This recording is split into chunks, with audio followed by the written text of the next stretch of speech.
Okay, why don't we get started as there are still quite a few people who are joining. Good evening.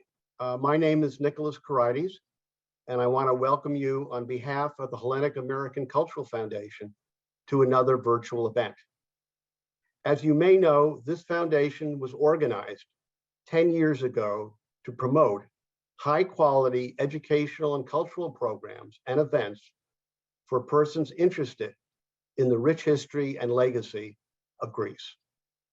Our goal is to remain relevant and inspirational, even during a pandemic, and we will continue to find ways and different media to reach our audience and the community. The foundation has already sponsored over 40 presentations on different cultural topics, so we are no longer a startup. Tonight, we have a fascinating program focusing on the Greek Revolution of 1821 and its impact on modern Europe. This program is timely, as it is the 200th anniversary of the 1821 revolution, and our presenter, Professor Mark Mazower, is a widely acclaimed author and expert on this topic. Professor Mazower is also a member of the Foundation's Advisory Council. Robert Shaw, the Vice Chairperson of the Foundation's board and chair of our events committee, will introduce the speaker and be the moderator of the questions after the presentation. If you have any questions during the presentation, please use the question answer function at the bottom of your screen or device to provide questions for Professor Mazower to address. He will try to respond if there is time remaining. And now let me ask Mr. Shaw to introduce our guest speaker. Thank you.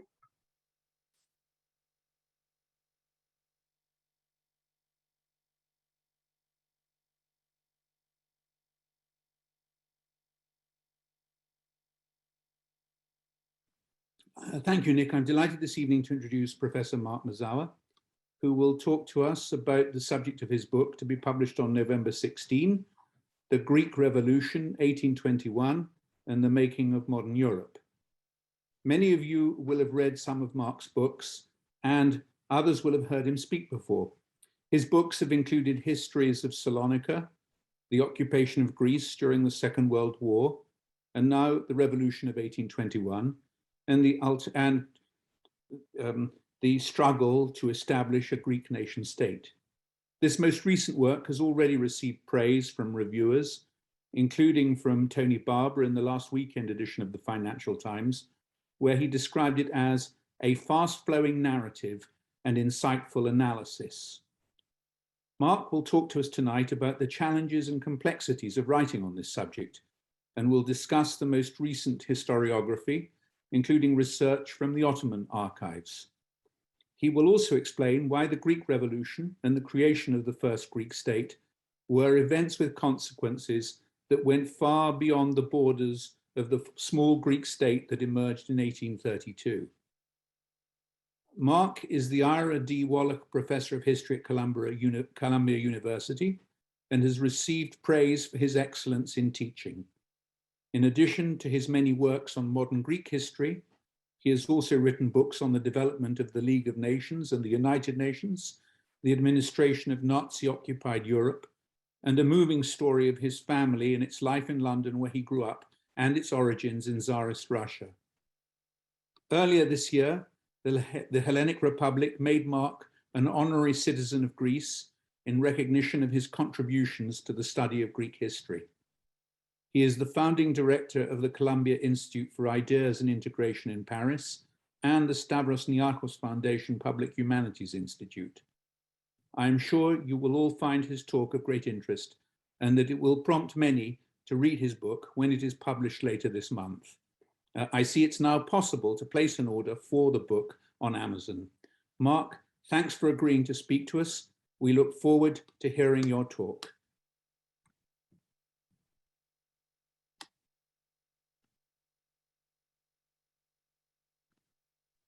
Thank you very much, Nick. Thank you, Robert, and thank you to the Foundation for inviting me. we're now late in the bicentennial year, and I don't suppose I'm the only one who has heard many talks on this subject already. So I thought that in some ways, what I could do that you might not have encountered already was to talk a little bit about the challenges and complexities that I encountered in writing about this subject, to approach the subject from the point of view of the writer historian. Tell you a little bit about what I found to be the current state of research, and end by saying something about the international implications of what happened in the 1820s in the Aegean.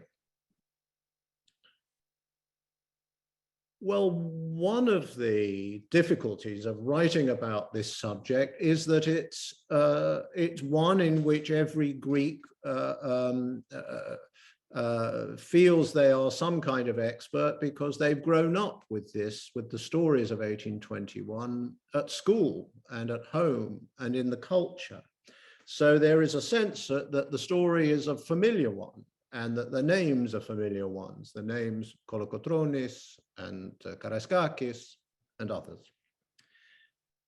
So there is this fact that you start with, that there is a great deal of familiarity, but with a familiarity of a certain way of approaching the subject, which is to a large extent a story about heroes and their exploits.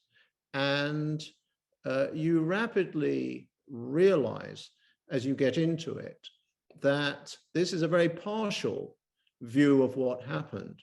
It's not that these men, and they almost always, with one or two exceptions, are men, that these men were not heroes, nor is it that there was no place for heroism. I might come back to this subject. Heroism had a very important place for all sorts of reasons in 1821, but it's a very partial way into the subject. If you want to try and understand the subject in the round, you turn to one or other of the great histories going back to Finlay and Gordon and Trikoupis. But there, at least in my experience, and I don't suppose I'm alone, there is what you might call a wood and trees problem. That is to say, the level of detail is so great and the action keeps shifting so often from Rumeli to Morea to the islands and back and to London, and that it's very, very difficult to keep a sense of the whole. There is a kind of dispersion of the subject. And so the challenge for me was, how can you craft a single story that will hold the reader all the way through? And this is a complicated business. Let me just rehearse some of the complications. There's no real start, or that's to say there are several starts. You can take your pick. There is the start of the expedition by Alexandros Ypsilantis into the Danubian principalities, but that's a false start because that expedition is defeated by the Ottomans. So then there's the start in the Morea. What is the relationship between these two things? I shall come to this in a minute, but actually the truth of the matter is it's not at all clear what the relationship is between these two things. Even more problematic than the start is the question of when your story finishes. And actually, if you look at the different histories, they approach this in different ways and finish at different points. Some of them finish as late as 1843. Some of them finish as early as 1827 with the Battle of Navarino. And that's interesting because it suggests that it wasn't clear precisely what the achievement of the fighting was. And it wasn't clear when independence was actually gained. 1827, 1830, 1833, 1843, never.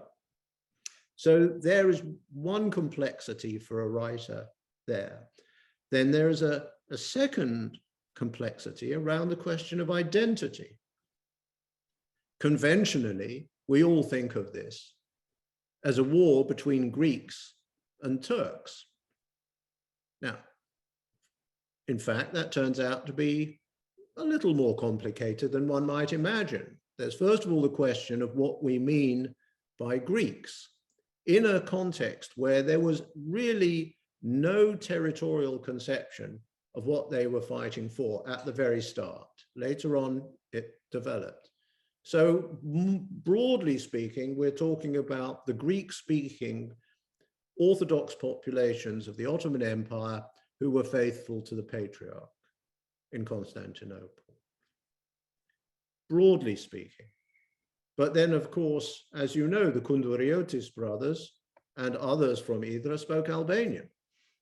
And in fact, some of the leading figures on the Greek side spoke Albanian, and some of them were Albanians. It's even more problematic to talk about Turks, which was a term that even at the time was used both by the Greeks and by Europeans, but was not used by the Ottomans themselves, by and large, except occasionally to refer to some of the troop levies that were brought in from Anatolia. There were Muslims of all kinds fighting in the Ottoman army. Again, in fact, the bulk of the fighting men at many points were Muslim Albanians, or sometimes Catholic Albanians, or indeed on some occasions, men that we would have to describe as Greeks. Not common, but it happened. So the simple description of this as a conflict between Greeks and Turks is inadequate. It's most inadequate because it obfuscates the central importance of the Albanians on both sides. The Muslim Albanians and some Christian Albanians fighting for the Ottomans, other Christian Albanians fighting on the Greek side. But the Albanian factor and the instability of the allegiances of many of the Albanians was widely recognized at the time and was decisive in certain outcomes in ways that I'll talk about in a minute. And finally, of course, there's the complexity of geography. There was no Greece on the map. And when you look carefully at the geographical understandings of Greece, they were very, very fluid in 1820 and 1821. And if you look carefully at the pronouncements of the Filikieteria in 1820, those were fluid too. Broadly speaking, you can say there were two Greeces in people's imaginations in 1820 to 21. There was what we could call the small Greece of the ancient world and the well-known ancient city-states dotted on either side of the Aegean. And then there was the larger Greece that corresponded to the kind of ecumeny that Rigas and others had fantasized about at the end of the 18th century, that was essentially the world of Balkan orthodoxy. And it took time for Greece to crystallize in its geographical and territorial sense. And most of that work of crystallization really happened after the independence of Greece, not before it. So let me say something about the current state of research into a number of key areas, at least as I encountered it. And I should preface this by telling you something about Greek historians and the subject of 1821. There is a paradox, and the paradox is that right from the start, everybody seemed to rush into print to publish their memoirs. Geneos Kolokotronis published his father's documents, the memoranda and letters that had gone to and fro. The Greek state started to publish the official documents. And then enterprising island authorities published huge collections of documents relating to Spetsiotika, which runs to over 1,000 pages, for instance, in the middle of the 19th century. So there was a sense of an accumulation of printed materials. And the state more slowly got involved in preserving materials where it could. But actually, most of the work on the events of the Greek War of Independence took the form of bitterly acrimonious memoirs and histories that were composed by partisans of one side or another who were determined to rehabilitate, in the case of Philemon, the reputation of Ypsilantis, or Kolokotronis, or whoever it was that went into print. So it was highly polarizing. The left, and this is to simplify a complicated story, the left became engaged in producing a Marxist historiography as part of its mission to give a Greek character to the Marxist left in the 20th century. And there was a countervailing anti-materialist, nationalist historiography that emerged at the same time as a kind of anti-communist expression of belief in the Greek idea. And this particular kind of history reached its apotheosis in the junta, which wrapped itself in the mantle of 1821. The paradoxical result of the junta wrapping itself in the mantle of 1821, producing a vast number of books and lefkomata in 1921, in 1971, on the 150th anniversary of the outbreak of the Greek War of Independence. The paradoxical result of this was that after 1974, historians in Greece in the universities really shunned the subject, with some notable exceptions. And so the Metapolitevsi was the time of the great expansion of the Greek university system, the great expansion of historical studies. The foundations were laid for the very, very flourishing historical scene that exists in Greece today. But the generation that came back out of exile to craft these new history departments regarded, by and large, the subject of the War of Independence as a kind of irredeemably conservative, not to say fascist, topic. And it really took time. I would say it took 15 or 20 years for this silence, and that's the word that was used by Christos Loukos to describe it, that this silence could be broken, self-imposed silence, by the historians who were active and teaching in Greece. And really from the 1990s until now, there has been this explosion of interest by historians conducting professional research in new archives and asking new kinds of questions about 1821.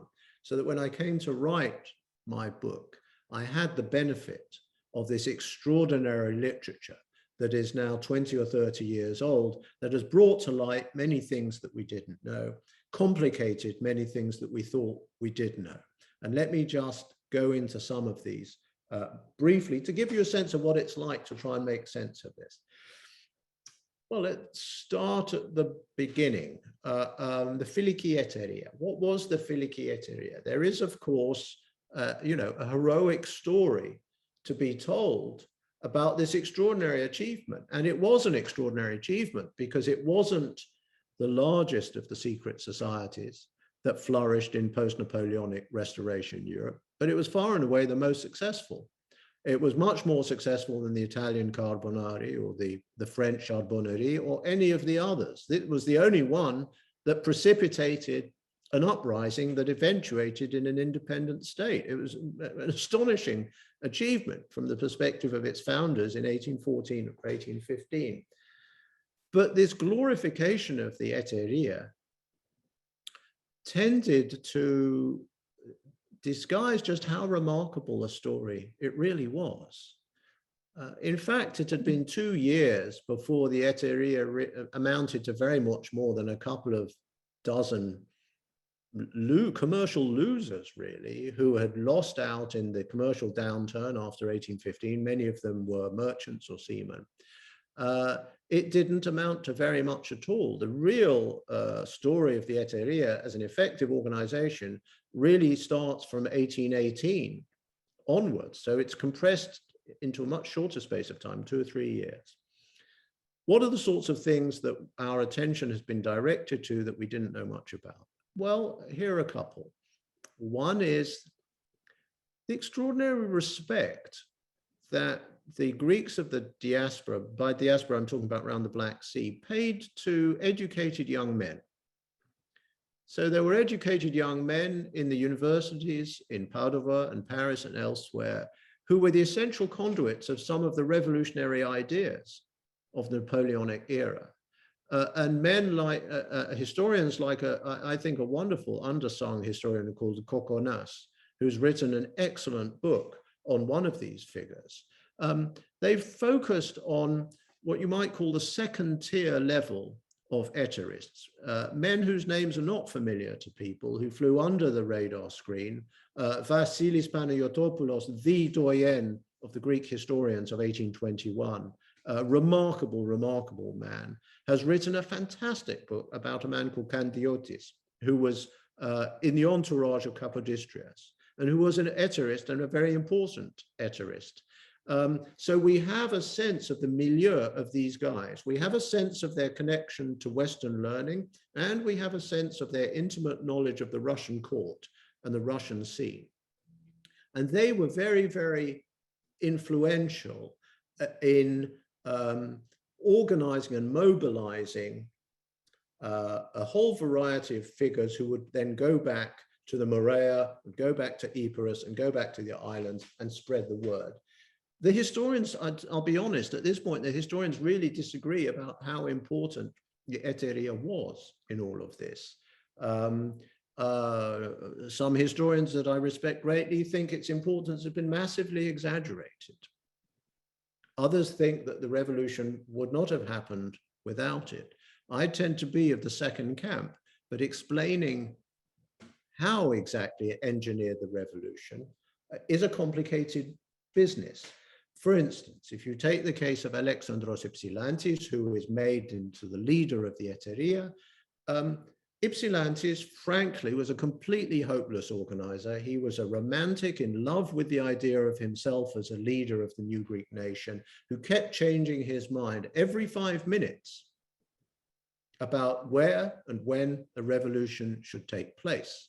That explains the botched uprising in the Danubian principalities, which in retrospect turned out not to be such a great idea.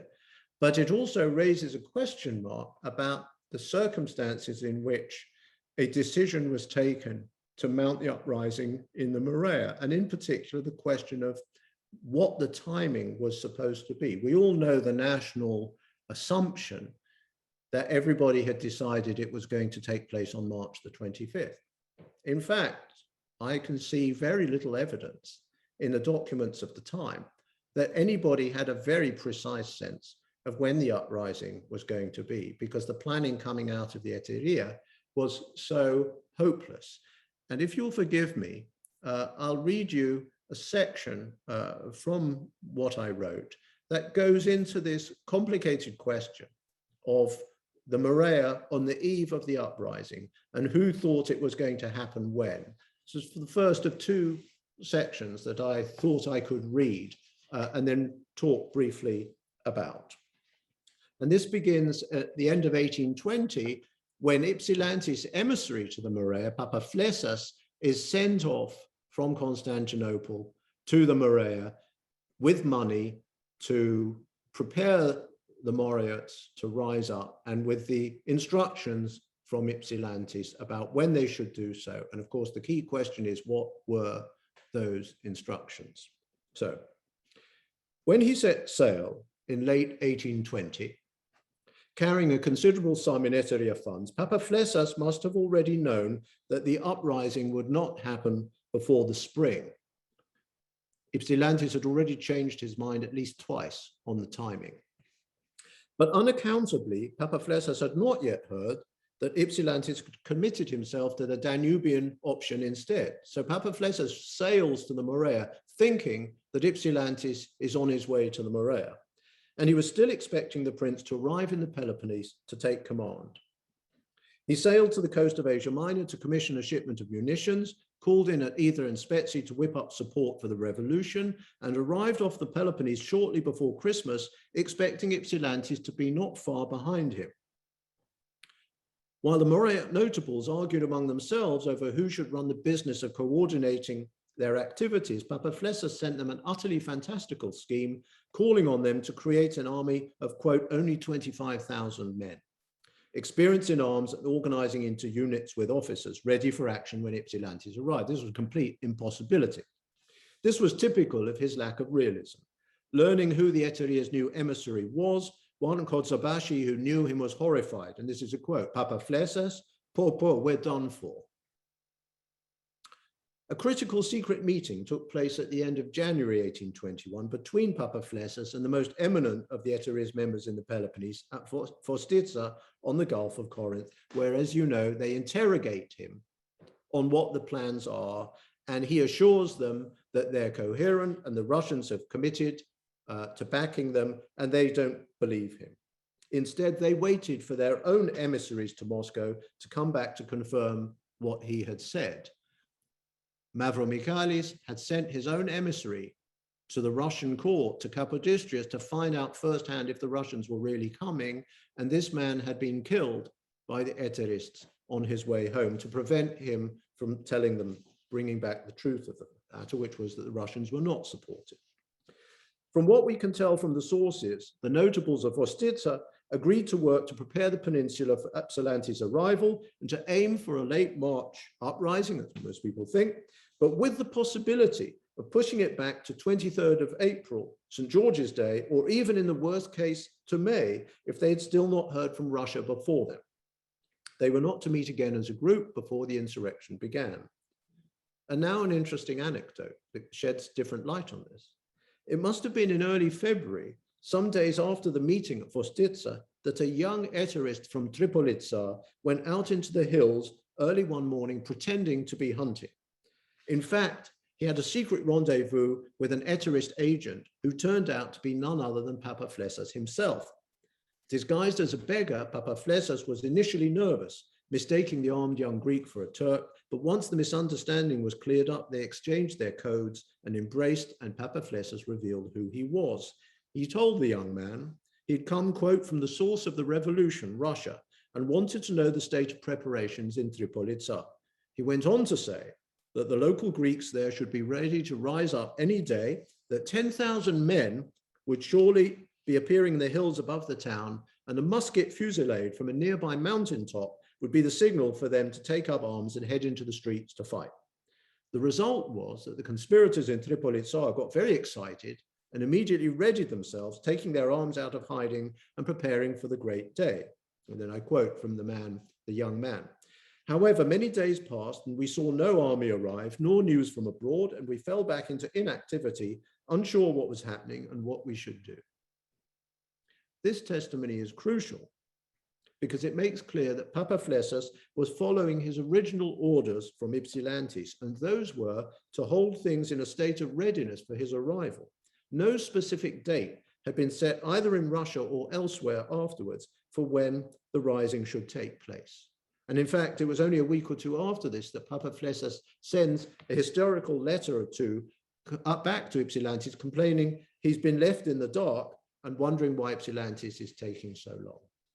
So I'm sorry if that went on, but I want to give you the sense of the great uncertainties that still exist, even in a topic which you might have thought so well understood as the question of when the decision was taken to rise up and what that date was going to be. They were still really very much in the dark. And if I was to summarize what I think the mistake has been, the mistake has been to attribute too greater a degree of planning rationality to a very fluid situation and to underplay the amount of uncertainty and incomprehension that lay behind the uprising. A second area in which I think it's interesting to look at recent research is the war economy.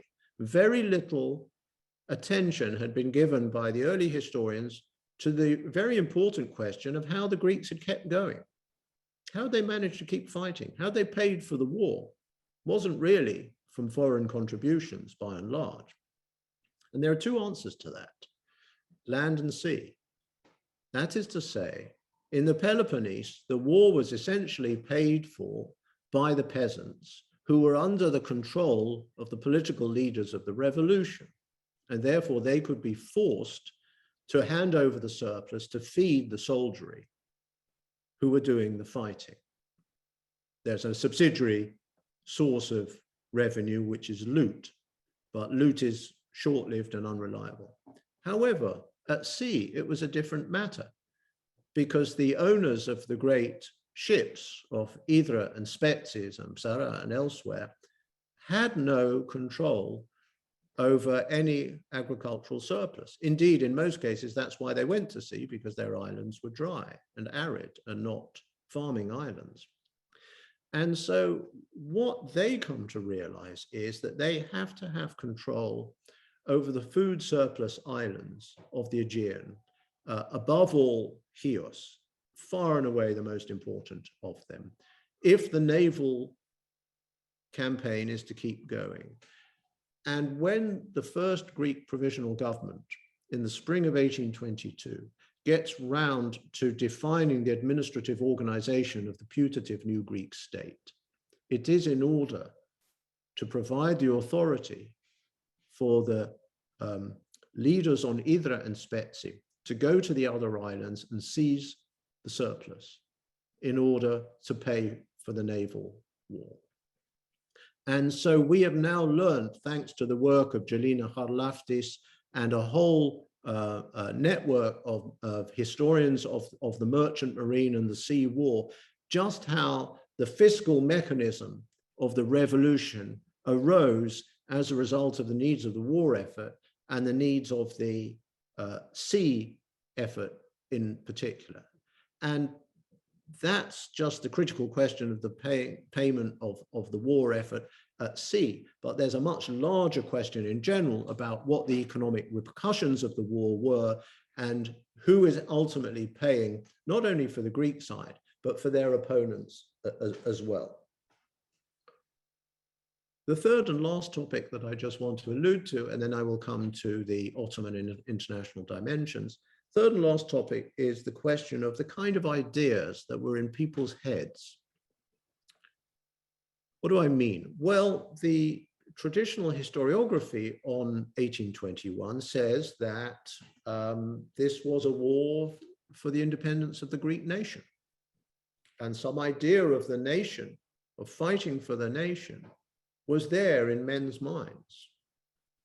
And if you ask where it had come, the answer is usually given. It had come from the experience of the American War of Independence, and it had come from the French Revolution above all, and the Napoleonic Wars, and the Enlightenment. And they had created this sense of the nation as a unit of allegiance. But actually there was and that was true. That was true, especially for Greeks in the diaspora, for Greeks in Russia, and for Greeks in France, and for Greeks in Italy. They were familiar with this kind of language. The peasants in the hills behind Nafpaktos were not familiar with this kind of language. In fact, they really didn't understand what people were talking about. The average Armatol in Western Rumeli was not familiar with this kind of language. And when you try to find out, well, what did they think the struggle was about? It was about something completely different. It was about the Romeiko. It was about making the Romeiko, which we can have a discussion about what it meant to make the Romeiko. But when you talk about the Romeiko, you're in a different world from the Enlightenment.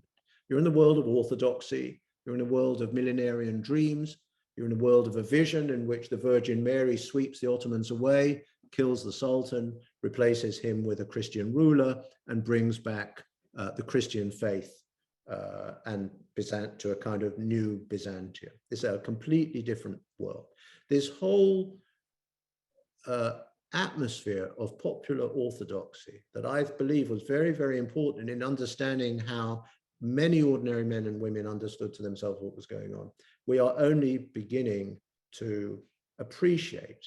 And I just want briefly to read you a short second extract where I discuss one of these preachers, and perhaps the most important of the preachers who emerge in the course of the fighting, who emerged in northwestern Peloponnese in 1825-26, and whose name was Papoulakis or Papoulakos. It varies. And let me just read a little bit about this, and you'll see perhaps why I think it's so interesting and so important. A holy man known as Holy Father, Ios Pateras, or more colloquially by the country folk as the little priest, Papoulakis, had been wandering the area between Patras and Vostitsa before ending up in 1825 in a remote hilly region, green and fertile, amid the ruins of ancient Psophis in the northwest of the Peloponnese. There he won a reputation for seeing into the future and performing miracles, while a nun, in inverted commas, who accompanied him reportedly conversed with the Virgin. What did Papoulakis preach? He preached a fiery message of abstinence, repentance, and devotional dedication. He told ever larger audiences of village people from the area that the sins of the Greeks would catch up with them, and that those who had looted things from the Muslims should give them up or burn them or be taken prisoner themselves. The peasants flocked to hear him and helped him build a monastery. He ordered them to fast, to give up meat and abandon their weapons, promising that when the time came, he would lead them against the Egyptians. This was in the period when Ibrahim Pasha had brought the Egyptian army into the Morea, and that Ibrahim would be annihilated. Fire would purge them of their sins, the rain would fall, and they would become pure again and invincible. In the summer of 1825, worried by Papoulakis' popularity, an educated Greek visitor went to see what was happening. Papoulakis, who reported to the revolutionary authorities, began his sermon with some simple injunctions. He who did not return what he had stolen would be unforgiven. He who killed a Christian, Jew, Armenian, or Turk would be always unforgiven. Asked whether this was true even in war, Papoulakis replied that it was, since, quote, the Turks are men too. A few months later, a fellow priest was sent in to spy on him by the government in Nafplion, and this report gives us a verbatim account of how he preached, and I quote, I told you, get rid of this Turkish stuff and give back what you've taken from Christians. Fast until Easter, no oil every day, nor wine, only bread and nothing else, and then a light rain will fall and the enemy will be defeated. But you do not listen. You don't fast. You keep your Turkish women and men, you steal from Christians, you take the clothes off their backs, you take their dignity and you kill them. You have no piety, no fear of God. You trample on the laws and you're worse than the Turks, and that is why now your sins have come to life and they've found this hellish and contemptible Arab. And they've come to make slaves of you, to ruin you, not only the sinner, but the virtuous as well. Papoulakis conveyed warnings through parables. A man had stolen a sheep and hidden it, only to find when he went to collect it that it turned into a snake and killed him. As his reputation spread among the simple folk throughout the Peloponnese, more and more people joined the crowds at the monastery, even some band leaders. Things got to the point where the population of the area turned their back on the war, and no one dared speak against the preacher, and even the brigands desisted. What is striking is to see the way Papoulakis emerges as a figure of defiance to the Greek revolutionary authorities in the region and to the armed chieftains in particular, who regarded him as a dangerous charlatan. Kolokotronis was worried that Papoulakis was undermining the morale of the villagers in the region, and he conferred with the notable Andreas Zaimis about how to cure what he called the Gordian knot. Kolokotronis wrote suggesting Papoulakis join him in battle, but he got nowhere. Zaimis, one of the most powerful figures in the Peloponnese, actually went and was made to stand for hours bareheaded in the blazing sun listening to the monk preach, afraid to object in case the crowd turned on him. It must have been to the great relief of most of the leading figures of the revolution in the region when in September 1826, Arab troops arrived at the village, burst into the monastery, killed Papoulakis, and took the nun as a slave. The loot was immense and was divided up among the Egyptian soldiers. The invaders and Kolokotronis could agree on one thing: the war should go on. But many of those anonymous villagers who had flocked to Papoulakis were starting to disagree and wondering how to save themselves. So a figure who exemplifies a kind of preacherly millenarian tradition takes you into a whole other set of calculations, and other kind of vocabulary that is very appealing to the peasants. Briefly, two contexts that are absolutely decisive for understanding the full significance of this. First of all, the great gap in the historiography. We know almost nothing about the Ottomans. We don't know what their strategy was. We don't really know how many men they had. We don't know why their campaigns were such hopeless shambles. We can try to guess, and I can say something about that in discussion if you want, but it's only now that we are starting to understand the Ottoman side. And in fact, only a couple of months ago that Brill published 11 or 1200 page collection of documents from the Ottoman archives on 1821, which is the sort of thing that's going to completely transform our understanding of the war. Because the great, great question is why the Ottomans didn't manage to defeat the Greeks at the very start of this. The international setting. The international setting was of fundamental importance. It was understood from the start as an international conflict, and the outcome of the uprising would have major repercussions for world history. I see the key question on the international side as being, why did European diplomacy turn in 6 years from an essentially anti-revolutionary posture in which they were not going to intervene on the side of the Greeks and supported the Sultan's efforts to put down the uprising, to a posture in 1827 where they had decided, or enough of them had decided, that this could no longer continue and that it was better to support the Greeks and their struggle for independence than allow it to go on.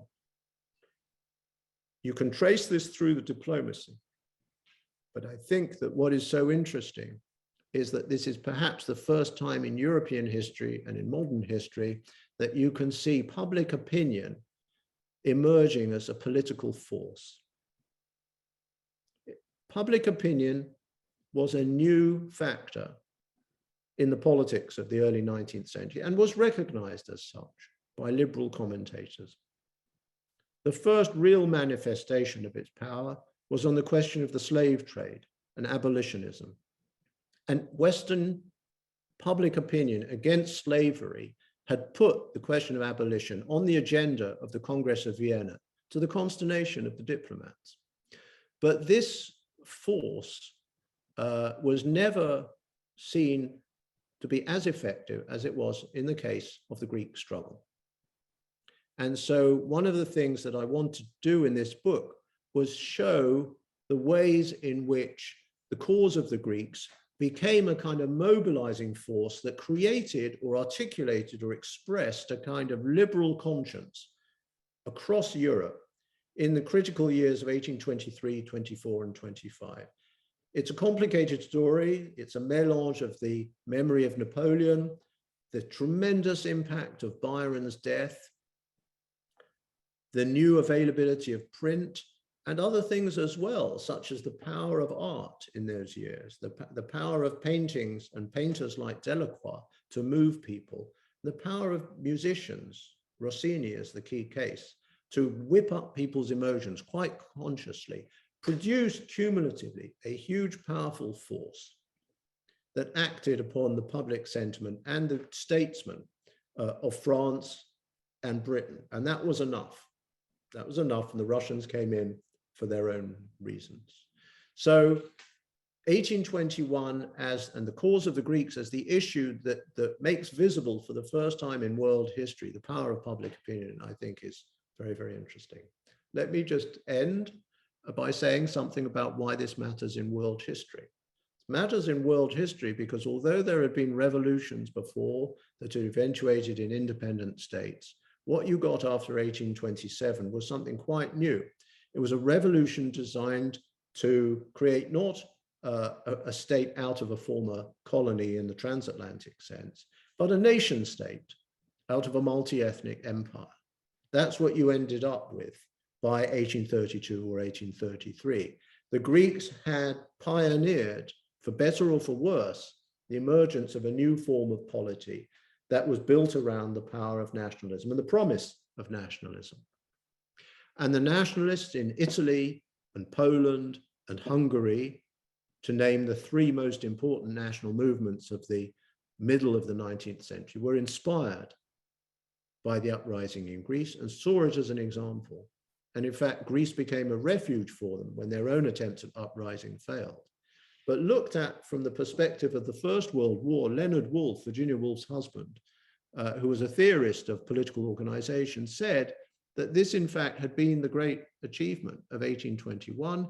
It had been to pioneer this new kind of form of polity, the nation state, that was now going to become the norm. And by becoming the norm was going to create a new problem for European history and for world history, which is to say international cooperation. Because once you had this world of numerous nation states all jostling one another, international cooperation became more urgent than ever before. So that the story of 1821 is a Greek story, preeminently a Greek story, but it's one in which what happens in Greece turns out to be of decisive importance for the history of the world as well. Let me end there so that we can have time for questions. Thank you very much.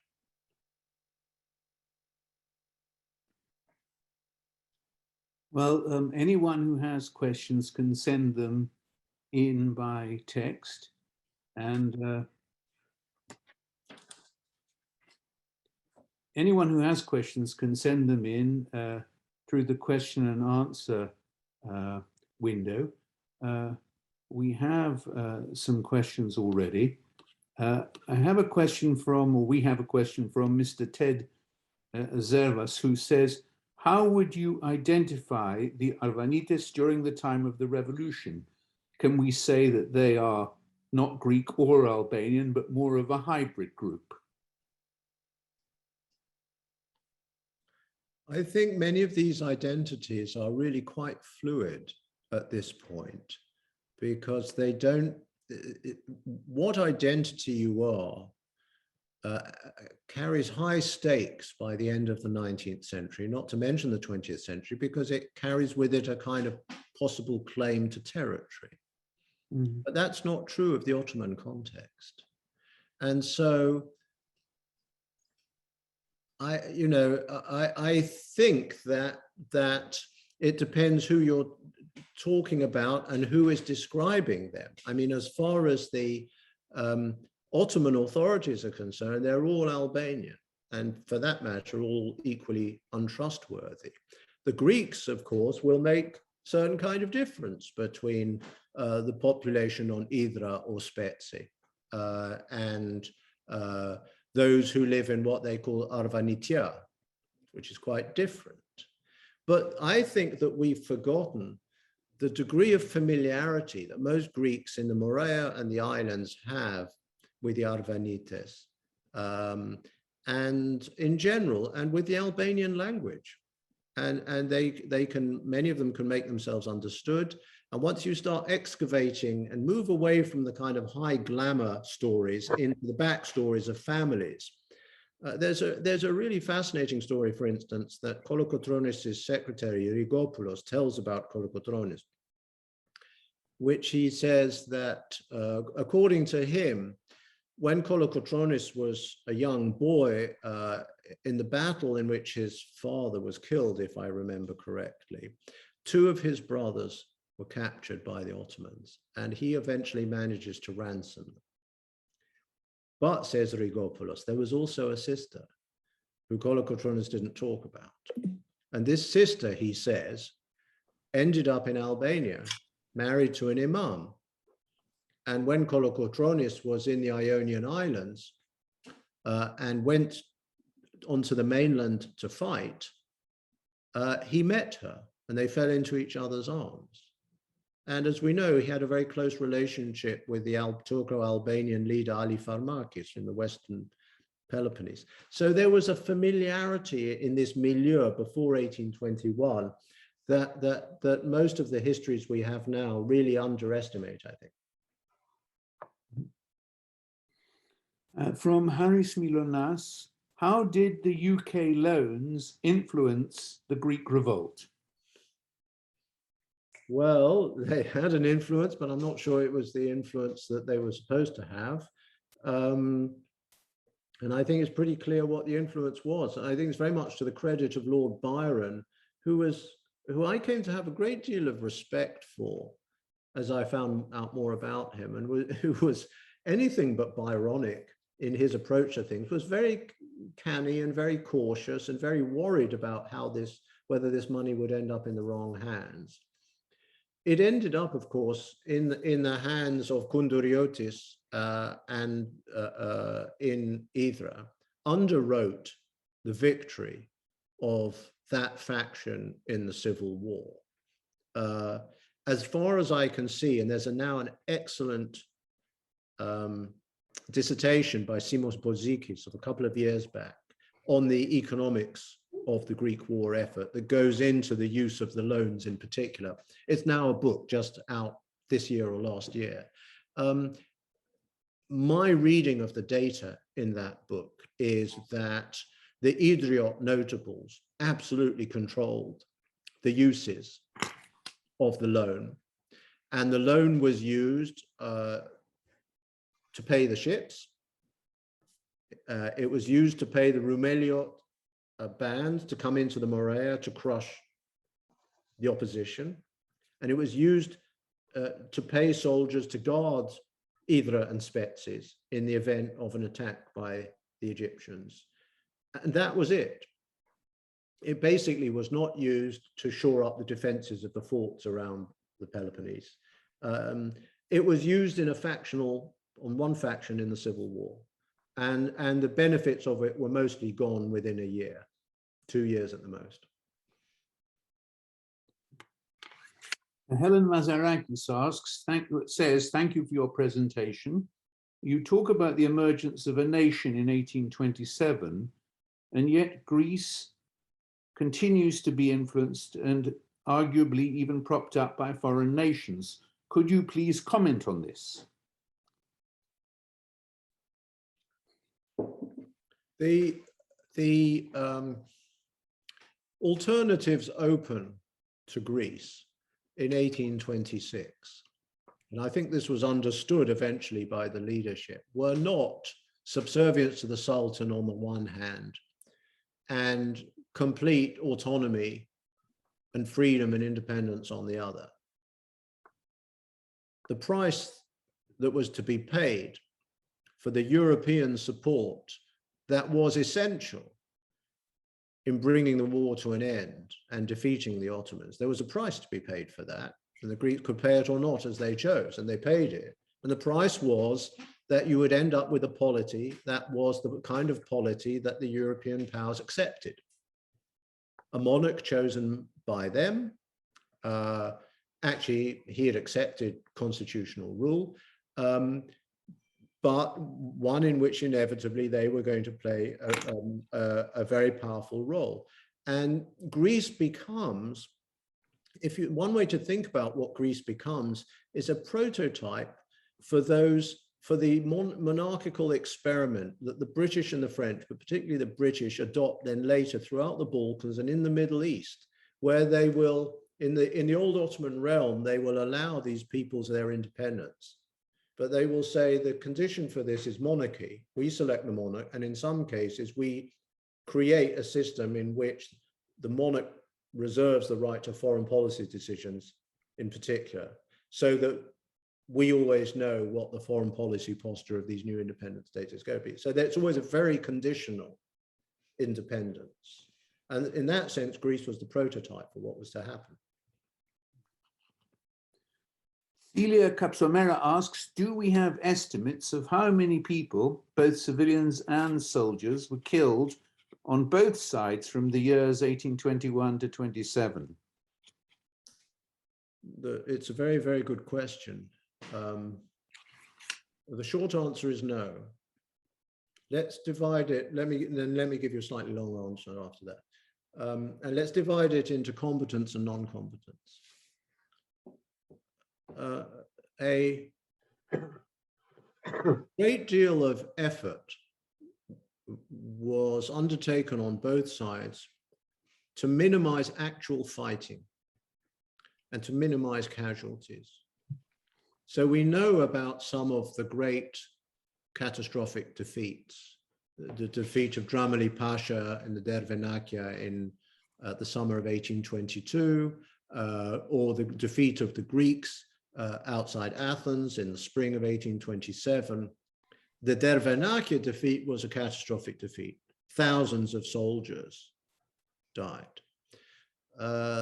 Probably somewhere under 1,000 Greeks died in Athens, but that was still a catastrophic defeat for the Greeks because it was very difficult for the Greeks to put large numbers of men in the field, and they dispersed very quickly. So for various reasons that I could go into, the strategy on both sides was almost invariably to try to minimize casualties. And it's one of the reasons why the Greeks are so shaken by the invasion of the Egyptian army, is that Ibrahim Pasha operates according to a different logic. And he basically doesn't care about the life of his men. The Greeks and the Ottoman commanders have to care about the lives of their men, because their men can basically leave whenever they want. So my suspicion is that the combatant casualties would surprise us by being relatively low. But the non-combatant casualties, I suspect, were really quite high. I think that, you know, if we think just about the well-known massacres, the Chios in the spring of 1822, countervailingly the massacre of the Muslims in Tripolitsa in the summer of 1821, I think we're looking at a figure for the Muslims, Muslim deaths put together in Peloponnese and Morea. We must be talking somewhere in the region of 40 or 50,000 people cumulatively through the war. And we're probably talking about at least that, possibly even slightly more on the Christian side, the Greek side as well. That's a lot of people. And a lot more people are displaced, especially in the latter stages of the war, are made homeless, are dying because of disease. So the non-combatant population, I think, suffers enormously. And actually a theme of my book was to think about the non-combatant population as a really important factor in understanding the war. One of the questions on non-combatants, and in particular minorities who were in the way or found themselves in the way, who were neither on the Greek or Ottoman side, is a question from Professor Asher Matathias, who asks about the assertion that is often made that multi-ethnic empires treated minorities relatively better. And he points to the massacres in the Peloponnese and the massacres of Jews in the Peloponnese. How do you view this problematic issue that when revolutionaries fighting for independence do not view minorities within the greater group as necessarily being loyal to the overall objectives of the revolution? Well, you know, not only did they not view them as being loyal, but they weren't loyal. It was a risky business taking the Greek side, and it was not natural for the Jewish populations of the Peloponnese, or indeed the Catholic populations of the Cyclades, to take that side. In fact, frankly, it had not come easily to many of the Greek inhabitants of the Peloponnese or the islands to take the revolutionary side either. And there are plenty of examples, especially in the islands, of Greek Orthodox islanders who don't want to take the revolutionary side, which they associate with the Aegiots coming and telling them what to do. So there's that factor, and I think that's a factor that weighs on things. And then in the case of the Jews, there's a good deal of church prejudice or popular prejudice, anti-Semitism, and it doesn't take much to whip up the crowd against the Jews and to regard them as traitors and Christ killers. And after all, if you think that what is animating, as I suggested, many of the peasants is not some Enlightenment vision of revolution, in which you could be a revolutionary from any religion, but some kind of popular orthodoxy, then it's obvious that many of these peasants are going to see Jews as people to be killed on theological grounds. And I think that helps explain it as well. And then there are all kinds of popular preconceptions about they have money, and we shouldn't underestimate the sheer importance of looting and poor villagers coming into cities and enriching themselves in the politia, which is unquestionably a major factor that keeps Greeks in the hills around Tripolitsa is the promise of loot. The looting on all sides, the war as a form of personal enrichment, is a really important force. Rose Ioannidis asks, was it difficult for you to find information on Greek history when you live in the United States? No, I mentioned that in the 19th century, everybody really was rushing into print. The only exception to that you may know was Kanellos Delianis, whose memoirs were so vituperative and insult-laden about his Greek rivals that his family sat on them for a century. And they were only published in the 1950s, but pretty much everyone else who wanted to was in print. What did this mean? It means that Google and others have digitized the equivalent of one of the best research libraries in the world on the Greek Revolution over the last 10 years. And as it happens, I was doing a lot of the writing for this book when COVID arrived, and I was able to sit in New York and call up 500 really important collections of Greek documents, never mind the European travel accounts, which are also all digitized. And so on the whole, I couldn't get into the archives, although some of the archives have been digitized too.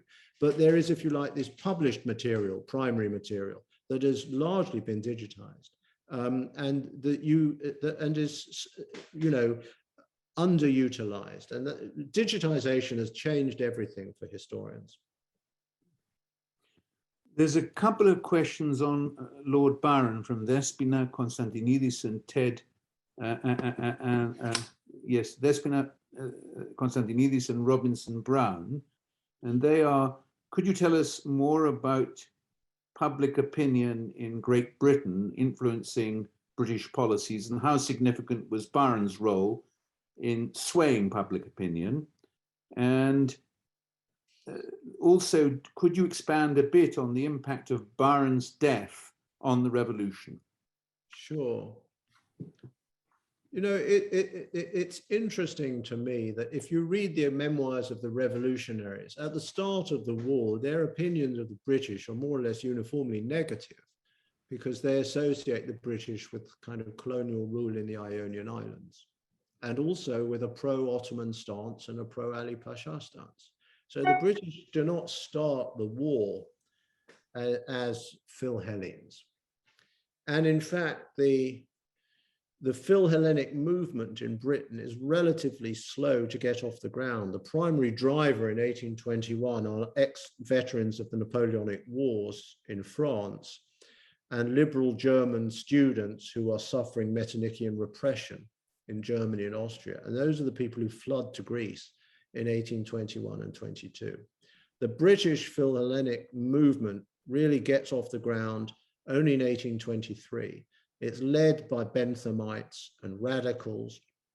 They're quite successful, but they're definitely a partial group, and there's a lot of Tory opposition to them.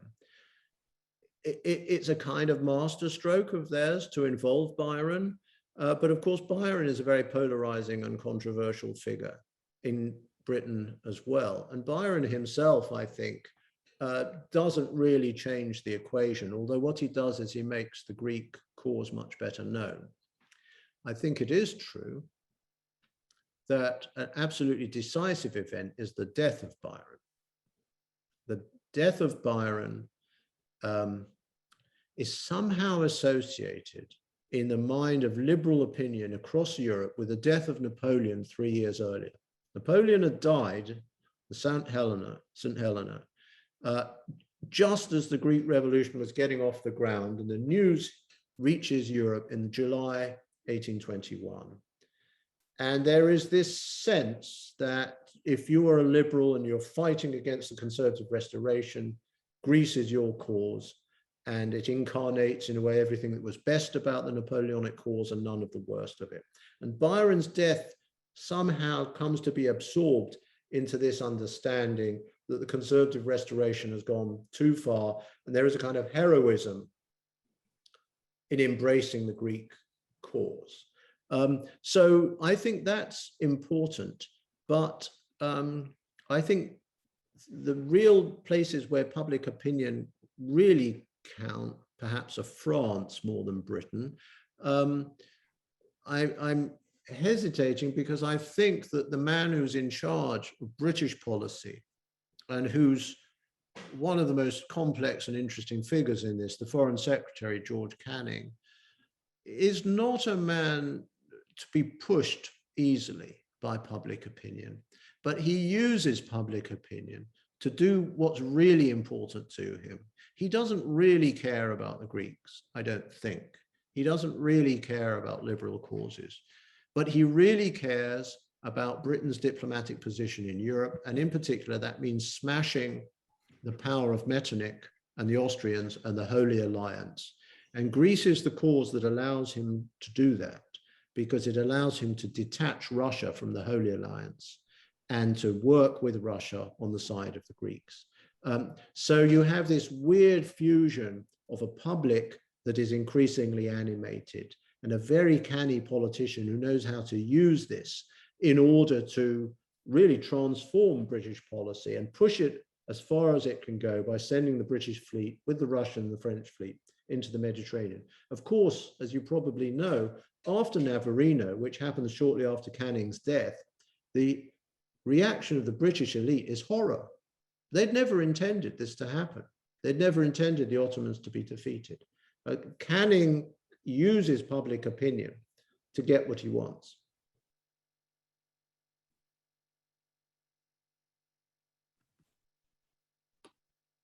We've got an interesting question about the revolution and its impact in Russia. Ola Berman has asked, thank you, or has said, thank you for a very interesting lecture. We do know that the Decembrists in Russia were influenced by the Greek events. As far as you know, was there any discord between the Russian church and the Russian court in their attitudes to Greek independence? Well, I'm not an expert on the Russian court. I will say that I think the Russian dimension of the whole story is really ripe for renewed investigation. It's so important. And of course, the questioner is completely correct that there are pretty close ties in 1821 between some of the future Decembrists and the Eterists, and Bessarabia in particular, where Ypsilantis has made his base, is a kind of hotbed of Russian conspiratorial activity in the army, radical conspiratorial activity as well. And for a time, the two causes seem to be going in tandem. The Russians are torn, and the Russian court is torn from the beginning between Orthodox solidarity and counter-revolutionism. And the Tsar opts in the spring of 1821. He's worried about revolution in Europe and worried about revolution in Russia, but he's very worried about revolution in Europe. And so he and Kapodistrias decide to denounce Ypsilantis and his expedition in no uncertain terms. But when the news comes from Constantinople over the coming weeks of the severity of the Ottoman repression, Kapodistrias starts arguing that this is unacceptable and that Russia should take a hard line. Russia does take a hard line, but Kapodistrias wants it to take a harder line and go to war with the Ottomans. And there's clearly a sense of Orthodox solidarity that's underpinning that. And you can see it manifest. The only way in which the Tsar allows it to manifest itself publicly is in the involvement of the church in refugee support. So there is a huge effort to support the Greek Orthodox refugees who are fleeing the Ottoman Empire across the Black Sea and coming to Odessa. But that's as far as he will allow it to go. Lambros Karpodinis says, Mr. Mazower, I admire your knowledge of Greek history. I have read all your books, and I have this one on order. I have read George Finley's history of the Greek Revolution. He was present during the revolution and wrote the history in 1855, having lived in Greece. His history is very anti-Greek, I would say, or can we characterize it as realistic? To the point, I wonder how Greeks could have held on so long. How do you feel about Finley's portrayals of the revolutionaries as thieves, abusers without morals, ready to trade their allegiance for money?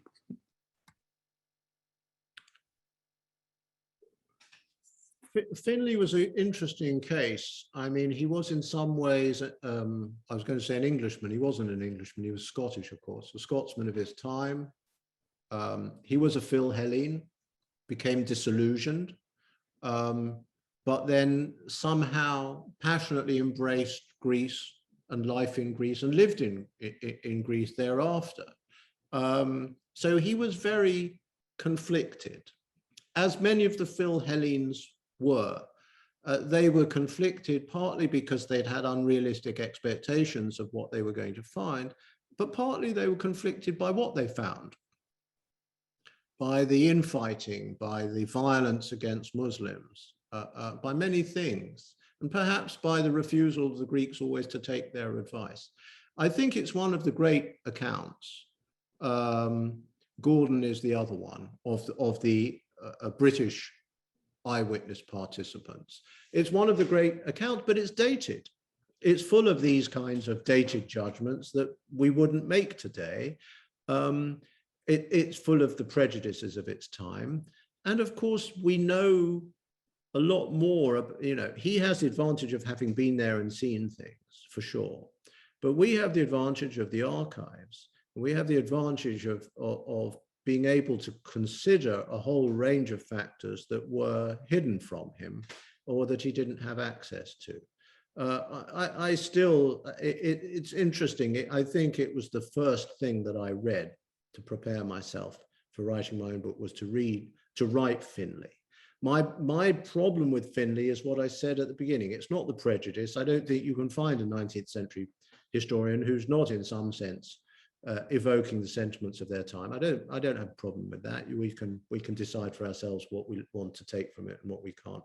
The problem with the encyclopedic account of somebody like Finlay is, I think, that it's very hard to see central themes that are powering through the story, that carry you through. It's to me, disjointed, disconnected, episodic way of writing about the history. And that partly reflects the subject, but not only, I think. It's partly the way he's written it.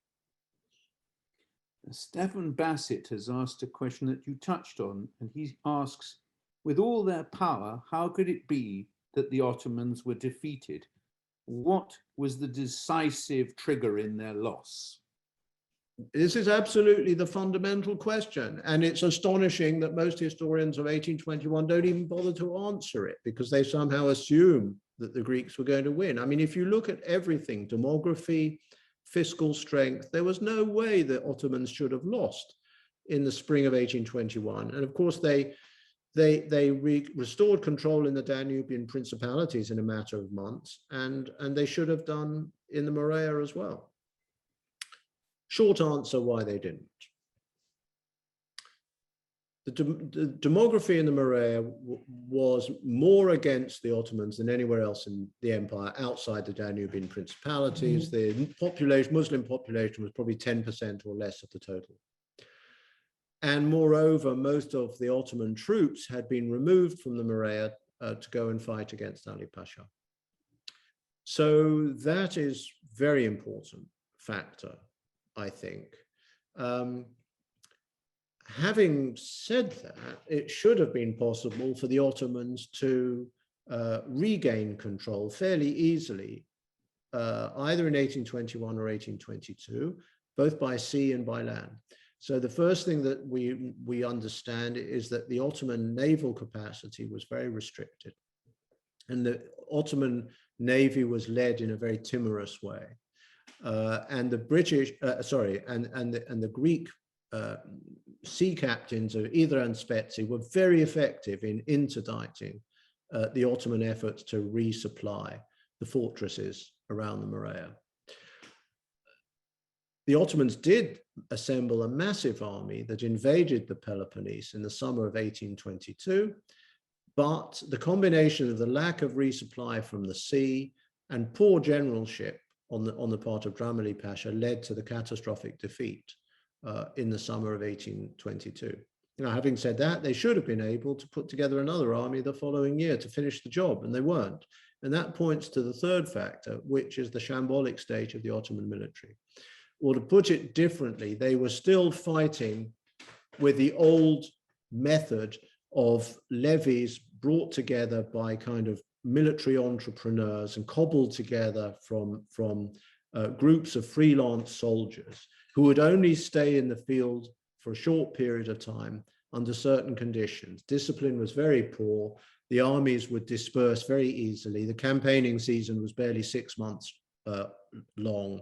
And I think it's no coincidence that the lesson the Sultan draws from his humiliation at the Greeks' hands and from the Egyptian success is that he has to radically reform the Ottoman army. And so the massacre of the Janissaries in 1826 is the precursor to the complete modernization of the Ottoman army, or the attempted modernization of the Ottoman army in response to this. But of course, by that time, it's okay for the Greeks. They've got their state. But it's the really important question, and I'm just sort of giving a sketch of an answer. One last question, Mark, from Michael Scarlatos. Did the church hierarchy in Constantinople initially oppose the war? Yes, absolutely. Absolutely. We know that the Patriarch in the spring of 1821 is very, very worried for very good reason that the plans of the Heteria will result in the death of thousands of innocent Greeks, and that this is all completely premature. His hand is forced, but that's a worry. And his successor, Evgenios, comes in as a loyalist to the Sultan and issues encyclicals to the Greeks, telling them to return to Ottoman rule. So the Patriarch's position through the war is that the Greeks should return to loyalty to the Sultan. And of course, many of them do. In Rumeli and in Macedonia and in Asia Minor, that's exactly what they do. And for that, and in some of the islands, they feel very conflicted and very torn. So I don't have time to go into this, but there's an interesting interregnum in terms of the church, which is the force of orthodoxy is very powerful through the war of 1821. But the old hierarchy has completely collapsed and broken. And that has some very interesting results. Mark, thank you very much. I will turn over now to Nick for concluding remarks, our chairman. I have been asked a question about the recording of this talk and its availability. Nick will correct me if I'm wrong, but I believe it will be available on our website, but I shouldn't speak on that without letting Nick confirm or deny it. Thank you very much, Mark, and over to you, Nick. Okay, thank you. Yes, this is being recorded. It should be available on our website probably within a week, but it will be available as all of our virtual events have been. And actually, they've created a lot of interest of people who have missed these sessions to be able to hear them. Nick, if I might just say, there were many, many more questions than we were able to put to Professor Mazower within the time allotted, which reflects I think, the interest of the audience. And I hope those whose questions I didn't put will understand that just time did not permit me to put all of them. Right. And Robert, I guess one question that I have that we can leave unanswered is, I really am surprised we have not had more insight into the Ottoman side of what was going on, to see what that perspective was. I know the archives are being opened, but I think it would be interesting to see, what are in the archives when people actually have an opportunity to go through them. Anyway, Mark, thank you very much for this really insightful and stimulating presentation and putting in modern day perspective the meaning of the Greek Revolution of 1821. As Robert mentioned, and the audience may be interested, is that in the weekend edition of the Financial Times, Mark's book received an excellent review, and we all are very anxious to read the book as soon as we can get a hold of it, at least in New York. In concluding, I should mention that these virtual events and presentations are free, but they do create a cost. And if you want the foundation to be able to continue with these presentations, please do not hesitate to contribute to the foundation as set forth in the invitation. Thank you very much for joining us, and good night to everyone. Thank you, Mark.